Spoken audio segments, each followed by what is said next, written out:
अस्सलाम वालेकुम dear students, कैसे हैं आप लोग। मैं प्रोफेसर जाम खालिद हुसैन आपके साथ महवे गुफ्तगू हूँ।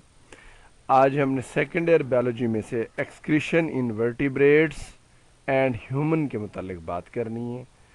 तो इससे पहले कि हम लेक्चर अपना स्टार्ट करें, आपसे रिक्वेस्ट की जाती है कि आपने मेरे चैनल को सब्सक्राइब करना है और वीडियोस जो है शेयर करनी है, ताकि आपको आने वाला लेक्चर का नोटिफिकेशन मिल सके। तो चलें जी, आज के लेक्चर से स्टार्ट करते हैं। Excretion in vertebrates. जो एंसेस्टर है ना जी वर्टिब्रेट के, द एंसेस्टर ऑफ वर्टिब्रेट्स, जिनका नाम है जी the invertebrate chordates, have segmentally arranged excretory structure through the body like metanephridia in earthworm. यहाँ पे वो ये कहना चाह रहा है कि जो वर्टिब्रेट के एंसेस्टर हैं, जिनका नाम है इनवर्टिब्रेट कॉर्डेट्स, रखते थे सेगमेंटली अरेंज्ड एक्सक्रीटरी स्ट्रक्चर, यानी इनके अंदर जो एक्सक्रीटरी स्ट्रक्चर्स थी वो सेगमेंटली अरेंज्ड थी थ्रू आउट द बॉडी, पूरी बॉडी में। एग्जाम्पल देना चाह रहे हैं like the metanephridia in earthworm. कहता है जैसे मेटानेफ्रीडिया हर सेगमेंट में पाया जाता है अर्थवर्म के, बिल्कुल हूबहू वैसे इनवर्टिब्रेट कॉर्डेट की एक्सक्रीटरी स्ट्रक्चर्स थी। वो कहता है जी this character is well represented in primitive vertebrate hagfishes which have kidney with segmentally arranged tubules. वो कह रहा है यही कैरेक्टर बिल्कुल जो ऊपर हमने डिस्कस किया है। वो कहता है हैग फिशेस, जो प्रिमिटिव हैग फिशेस हैं, वर्टिब्रेट हैग फिशेस, उनके किडनीज में भी हमें सेगमेंटली अरेंज्ड ट्यूब्यूल्स मिलती हैं। तो मतलब ये तीन जो ग्रुप हैं वो सेम हो गए, इनवर्टिब्रेट कॉर्डेट, उसके बाद अर्थवर्म और उसके बाद प्रिमिटिव वर्टिब्रेट हैग फिशेस। इन तीनों में सेगमेंटली अरेंज्ड एक्सक्रीटरी स्ट्रक्चर्स पाई जाती थीं और हैं। However, contrasting development proceeds in evolution in other vertebrate with appearance of kidney। वो कहता है जी जिस तरह हमने इन तीन ग्रुप में बात की है, कहता है इसके बरक्स डेवलपमेंट हुई, यानी अनसेगमेंटेड एक्सक्रीटरी स्ट्रक्चर की डेवलपमेंट स्टार्ट हुई अदर वर्टिब्रेट में with the appearance of kidney. मतलब इनके किडनी के अंदर एक्सक्रीटरी स्ट्रक्चर अनसेगमेंटेड हैं। तो ये कंट्रास्ट हो गया, अपोजिट हो गया, ऊपर जो हमने डिस्कस किया उससे बरक्स हो गया। तो चलें जी, नेक्स्ट स्लाइड है हमारे पास। Kidney contains numerous tubules not arranged segmentally closely associated with dense network of capillaries। कहता है किडनी में numerous tubules हैं, बहुत ज़्यादा हैं, which are not metamerically arranged, not segmentally arranged, जो कि segmentally arranged नहीं है, मतलब divided नहीं है। और ये जो tubules हैं closely associated हुए हैं with the dense network of capillaries। ये डेंस नेटवर्क ऑफ कैपिलरी से मुंसलिक होती हैं। उसके बाद the basic functional structure in the kidney is nephron. जो बेसिक फंक्शनल स्ट्रक्चर है किडनी में वो नेफ्रॉन है।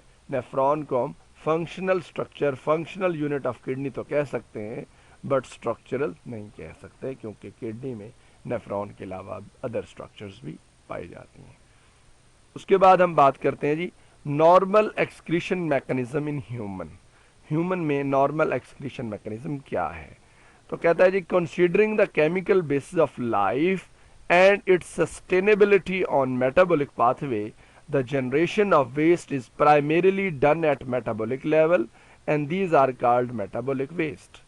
कहता है जी अगर हम केमिकल बेस, लाइफ की केमिकल बेस को कंसीडर करें और उसकी सस्टेनेबिलिटी और उसका इन्हसार, उसका दारोमदार मेटाबॉलिक पाथवे पे कंसीडर करें, गौर करें, द जनरेशन ऑफ वेस्ट होती है। कहता है जी वेस्ट की पैदा होती हैं, वेस्ट क्रिएट होती हैं, वेस्ट को प्रोड्यूस किया जाता है किस लेवल पे जी, एट मेटाबॉलिक लेवल।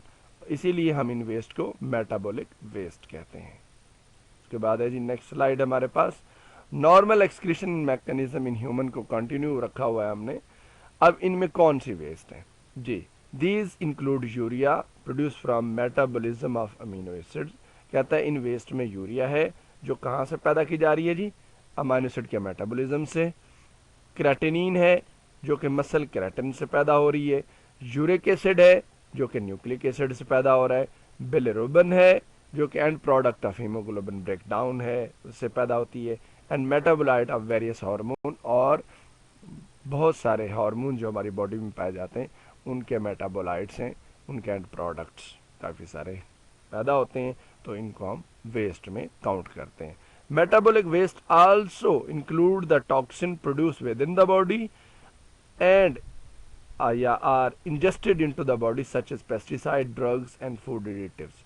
वो कहता है इन मेटाबॉलिक वेस्ट के अलावा अदर वेस्ट या टॉक्सिन्स भी होते हैं, ये वेस्ट हमारी बॉडी में या टॉक्सिन पैदा होते हैं या इंजेस्ट सम टाइम हो जाते हैं हमारे चाहते हुए या ना चाहते हुए।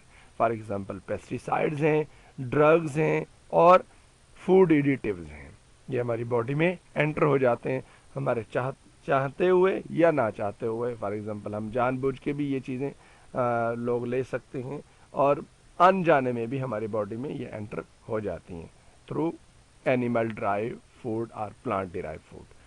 तो नेक्स्ट है जी, the presence of waste in the body का serious hazard, thus they must be eliminated by excretory system. तो कहता है जी ये जो वेस्ट हैं जिनकी अभी हमने बात की है ये हमारी बॉडी में सीरियस हैजर्ड काज कर सकते हैं, सो इसीलिए इनको एलिमिनेट कर देना चाहिए, एक्सक्रीटरी सिस्टम को चाहिए कि इनको एलिमिनेट कर दे। तो ये जनाब आज का लेक्चर था।